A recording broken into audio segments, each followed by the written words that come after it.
Hi team. First thing I want to do for you is a quick video on how to prove that the base angles of an isosceles triangle are congruent. The very first thing I did, and I'm going to grab my pen down here so that I can do some drawing, was that I constructed a midpoint there on segment AC. So D is the midpoint of segment AC. Then I constructed segment BD. Now, because this is an isosceles triangle, I'm trying to prove that the base angles are congruent.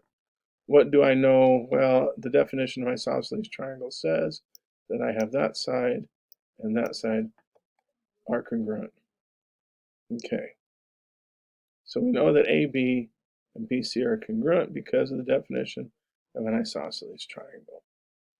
Now, I'm going to try and show that this little triangle and that little triangle are in fact congruent, the two half triangles that I've made by constructing BD.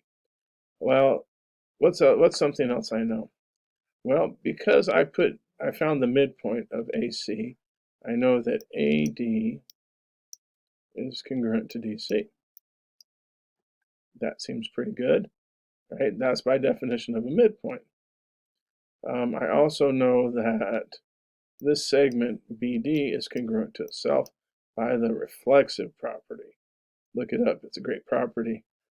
And so I have side, side, side. So side, side, side. So this triangle ABD is congruent to triangle CBD.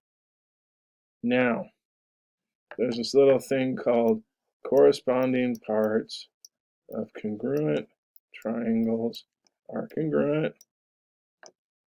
Some of you have memorized that. I have to say the words every time to get the CPCTC because the C's get stuck in my mouth. So corresponding parts of congruent triangles are congruent. So this angle A and this angle C are corresponding parts. So that makes angle A congruent to angle C. Now, I would propose to you there's at least one other way to prove that base angles of a triangle are congruent. I'm challenging you to find it. So that's my first video. I know it's going to go viral here any moment. Okay.